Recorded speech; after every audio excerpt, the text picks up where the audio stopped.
Sexta-feira, 13 de outubro de 1307. Essa data deveria ter sido o fim dos Templários. Mas, e se não tivesse sido? E se o rei Filipe IV tivesse fracassado? E se os Templários tivessem sobrevivido, crescido, evoluído através dos séculos? Como seria o mundo hoje? Antes de explorarmos essa realidade alternativa fascinante, me diz nos comentários, que horas são aí? E se inscreve no canal, porque essa jornada vai te mostrar um mundo completamente diferente. Prepare-se, porque nesta linha do tempo, a história tomou um rumo muito diferente. Paris, 12 de outubro de 1307. Véspera da traição. Nesta linha do tempo, algo diferente acontece. Um espião templário infiltrado na corte do rei Filipe IV descobre o plano. As ordens seladas. A traição programada para a manhã seguinte. Ele corre.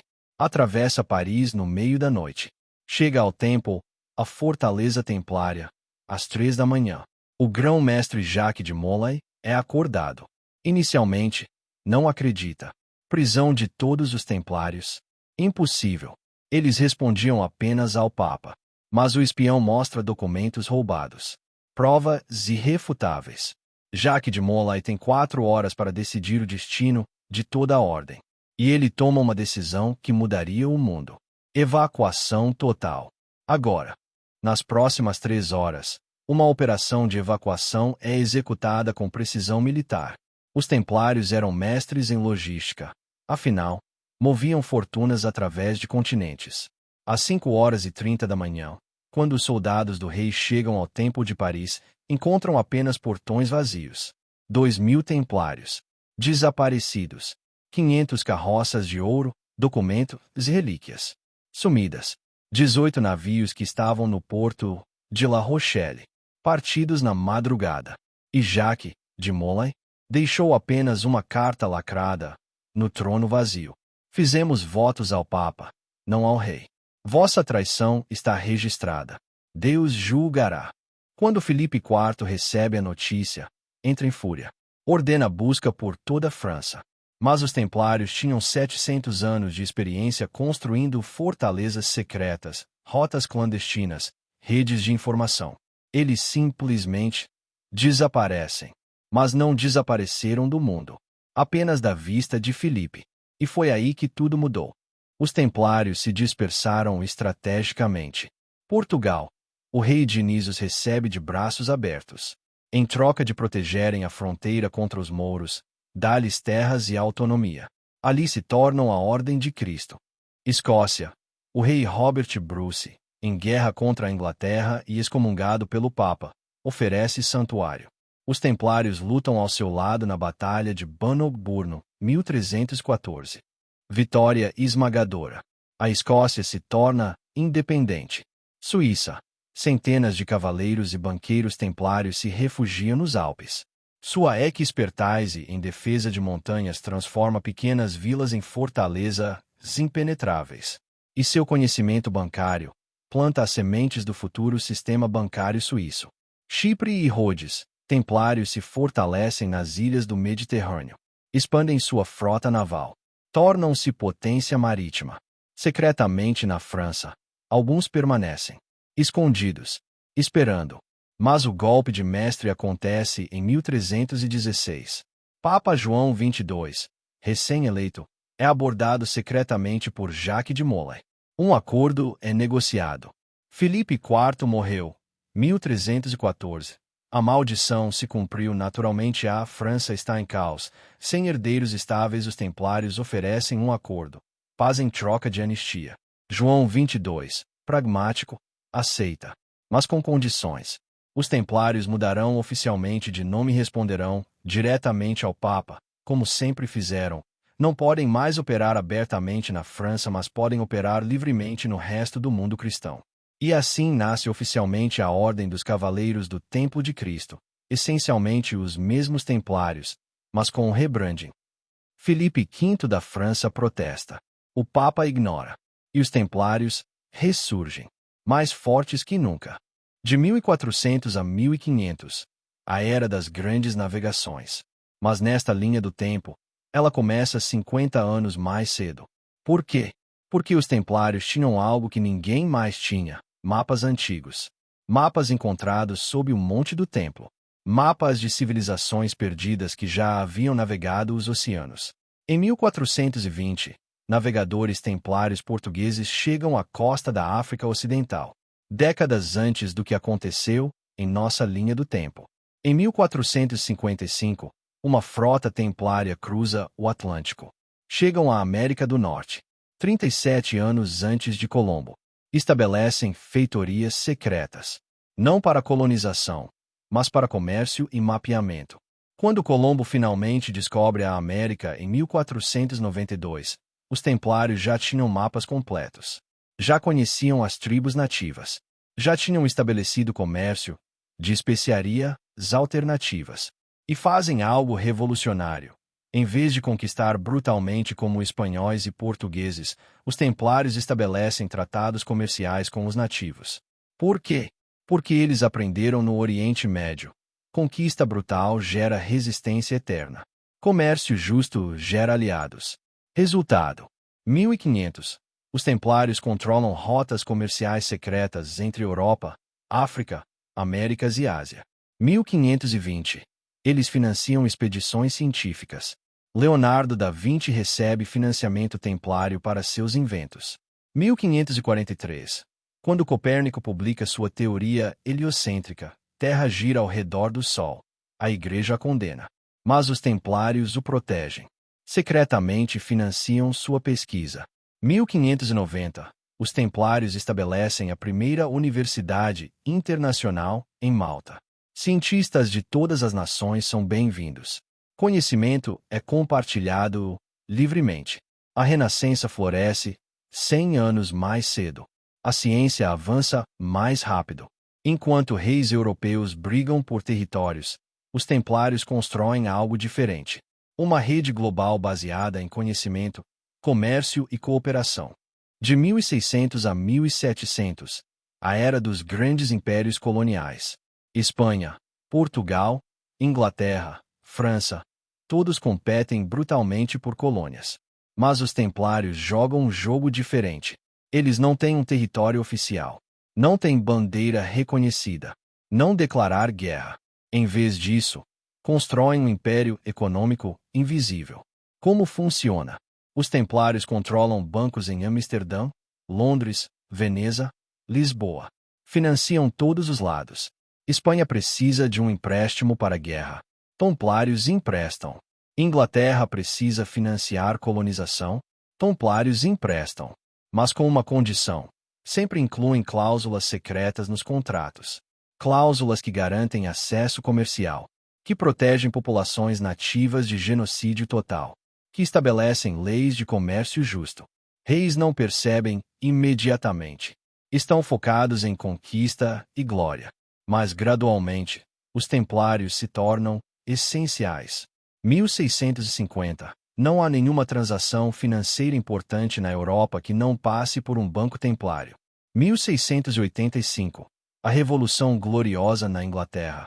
Financiada parcialmente por templários que queriam derrubar o rei católico absolutista Jaime II. 1700. Os templários têm representantes secretos em todas as cortes europeias. Não como espiões, mas como conselheiros econômicos. E algo interessante acontece. Países que seguem conselhos templários prosperam. Desenvolvem comércio, educação, ciência. Países que os ignoram entram em guerras caras, falências, revoluções. Lentamente, sutilmente, os templários se tornam os arquitetos da ordem econômica mundial. Mas mantêm-se nas sombras. Porque aprenderam em 1307, poder visível atrai traição. Poder invisível é indestrutível. De 1700 a 1800, a era do Iluminismo. Nesta linha do tempo, é muito mais radical. Os templários, com seus séculos de conhecimento preservado, começam a liberar informação cuidadosamente. 1710. A primeira enciclopédia moderna é publicada. Financiada por templários. Contém conhecimento de múltiplas civilizações, não apenas europeia. 1730. Benjamin Franklin visita a Universidade Templária, em Malta. Fica fascinado. Retorna à América com ideias revolucionárias sobre eletricidade, governo, sociedade. 1750. Os templários começam secretamente a financiar movimentos abolicionistas. Por quê? Porque escravidão é ineficiente economicamente e moralmente errada. Eles viram isso nas Cruzadas. 1776. Revolução Americana. Muitos founding fathers têm conexões templárias. Não eram templários oficialmente, mas foram influenciados por ideias templárias. Separação de igreja e Estado. Templários aprenderam que misturar os dois leva à corrupção. Liberdade religiosa. Templários trabalharam com múltiplas religiões, sistema de cheques and balances. Templários tinham estrutura organizacional complexa. República em vez de monarquia. Templários sempre elegiam seus grão-mestres. 1789. Revolução Francesa.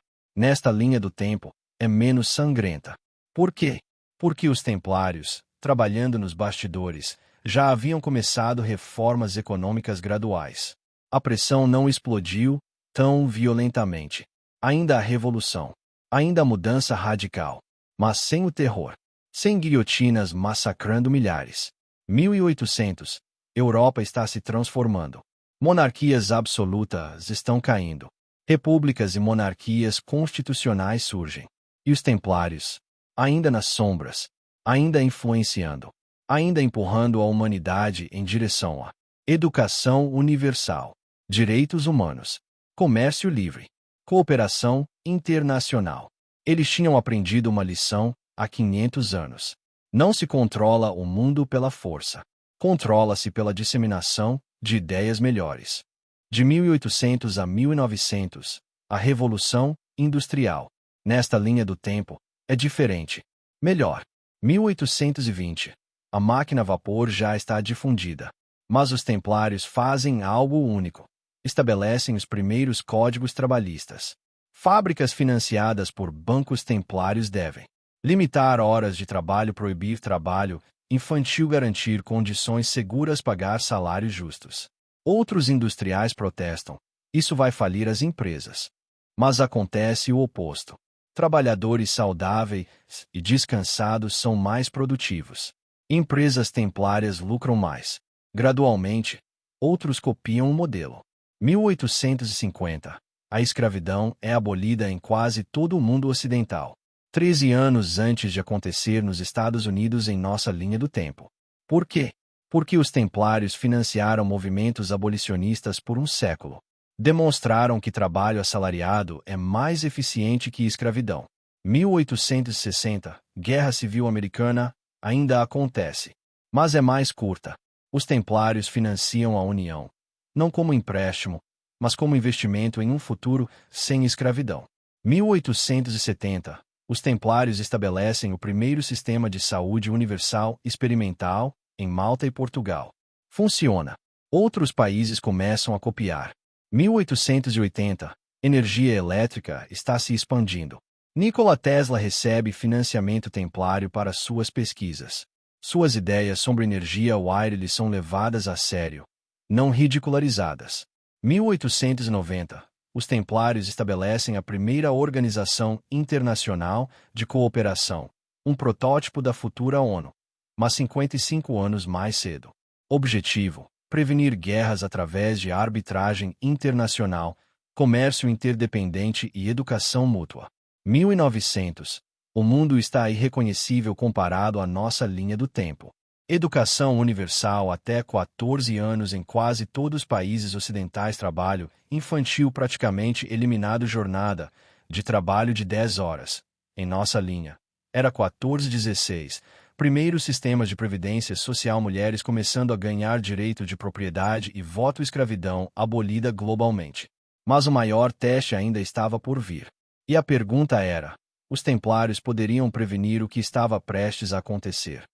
1914. Em nossa linha do tempo, a Primeira Guerra Mundial explode. 20 milhões de mortos. Nesta linha do tempo, é diferente. Junho de 1914. O arquiduque Franz Ferdinand é assassinado em Sarajevo. Áustria-Hungria prepara o ultimato à Sérvia. Alianças começam a se ativar. Europa está à beira da guerra. Mas então algo sem precedentes acontece. A Assembleia Templária Internacional se reúne em emergência em Genebra. Representantes de todos os bancos templários, todos os conselheiros econômicos, todos os influenciadores em posições-chave, e fazem uma jogada ousada. Ameaçam cortar todo o financiamento a qualquer nação que entre em guerra. Nenhum empréstimo, nenhum crédito, nenhum financiamento de operações militares. Os imperadores e reis ficam furiosos. Como ousam? Mas a realidade econômica é brutal. Guerras modernas custam fortunas. Sem financiamento bancário, são impossíveis de sustentar. Enquanto isso, os templários oferecem a alternativa: arbitragem internacional, negociação mediada, compensações econômicas, reformas territoriais graduais. Resultado: a Primeira Guerra Mundial não acontece. Não, exatamente. Há conflitos regionais. A crise dos Balcãs ainda causa tensão, mas não explode em guerra total. Em vez disso, através de pressão econômica, diplomacia pesada e mediação, a crise é contida. 1920. Europa evitou a carnificina, mas está tensa. Impérios ainda existem: austro-húngaro, otomano, russo. Mas todos estão sob pressão para reformar. 1930. A Grande Depressão ainda acontece. Capitalismo desregulado cria bolha que estoura. Mas nesta linha do tempo, a resposta é diferente. Os templários, que há séculos pregavam economia balanceada, implementam reformas keynesianas antes de Keynes. Investimento público, redes de segurança social, regulação bancária. A depressão ainda dói, mas é mais curta, menos brutal. E Hitler? Nesta linha do tempo, o nazismo não se desenvolve da mesma forma. Por quê? A Alemanha não foi humilhada na Primeira Guerra Mundial, que não aconteceu. A economia se recupera mais rápido da depressão. Os templários financiam um movimento democrata forte na Alemanha. Hitler ainda existe. Ainda é um extremista, mas não ganha poder. 1940. Europa está em paz tensa. Impérios estão se desintegrando gradualmente, dando lugar a nações independentes. Mas é uma transição gerenciada, não explosão sangrenta. A Segunda Guerra Mundial não acontece. 20 milhões de vidas na Primeira Guerra, salvas. 85 milhões na Segunda Guerra, salvas. Mais de 100 milhões de pessoas que morreram em nossa linha do tempo, vivem. De 1950 a 2000, nossa era. Mas muito diferente. 1950. Sem Segunda Guerra Mundial, não há corrida armamentista nuclear descontrolada. Armas nucleares ainda são desenvolvidas, ciência avança. Mas sob controle internacional, desde o início. Os templários estabelecem a Agência Internacional de Energia Atômica, não para punir, mas para garantir que energia nuclear seja usada pacificamente. 1960. Corrida espacial ainda acontece, mas é cooperativa, não competitiva. Estados Unidos e União Soviética, que nesta linha é menos autoritária, cooperam parcialmente, financiados por investimento templário internacional. Chegamos à Lua em 1965, 4 anos mais cedo, e com astronautas de múltiplas nações. 1970, crise do petróleo é evitada. Por quê? Porque os templários, prevendo dependência perigosa, financiaram pesquisa de energia alternativa desde 1950. Energia solar, eólica, nuclear pacífica, todas são desenvolvidas 30 a 40 anos mais cedo. 1980, a AIDS ainda surge. Mas a resposta é diferente. Os templários, com sua rede global de saúde, coordenam resposta internacional imediata. Não há estigma religioso. Não há negação política. Resultado: a pandemia mata 10 milhões em vez de 40 milhões. 1990. A URSS ainda se dissolve. Comunismo autoritário não funciona a longo prazo. Mas nesta linha do tempo, a transição é gerenciada. Os templários financiam reformas econômicas graduais. Não há colapso caótico. Não há oligarcas roubando tudo. 2000. o mundo neste milênio. Educação universitária gratuita ou muito barata em 80% dos países desenvolvidos, sistema de saúde universal em 90% dos países desenvolvidos, energia renovável representa 60% da matriz energética global. Em nossa linha, 15%, pobreza extrema praticamente eliminada, expectativa de vida média global, 85 anos, nossa linha, 72. Internet foi desenvolvida 10 anos mais cedo e com regulação desde o início. Mas há um preço. Os Templários, agora operando abertamente como ordem internacional do tempo, têm influência tremenda. Alguns dizem, influência demais. Eles não governam diretamente. Não têm exércitos. Não têm território. Mas controlam bancos centrais. Influenciam políticas. Direcionam investimentos. São benevolentes. Sim. Trouxeram progresso imenso. Sim. Salvaram milhões de vidas. Sim. Mas, será que é certo que uma organização não eleita tenha tanto poder? 2025, nosso presente alternativo. O mundo é incontestavelmente melhor. Menos guerras. Menos pobreza. Mais educação. Mais saúde. Mas atenções.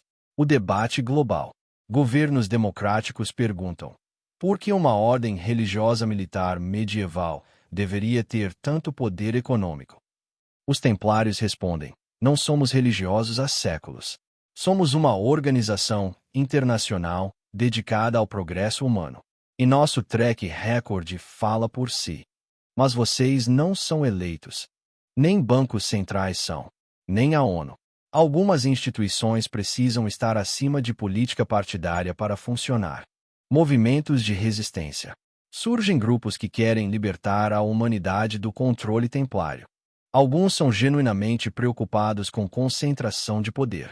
Outros são nacionalistas que querem voltar ao bom e velho tempo de soberania absoluta, que nunca foi tão bom.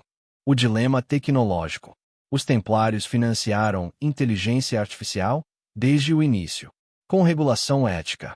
Mas inteligência artificial está avançando rapidamente. Quem decide os limites? Os templários. Governos. A própria inteligência artificial. A questão ambiental. Mesmo com energia renovável avançada, ainda há mudança climática. Ainda há desafios.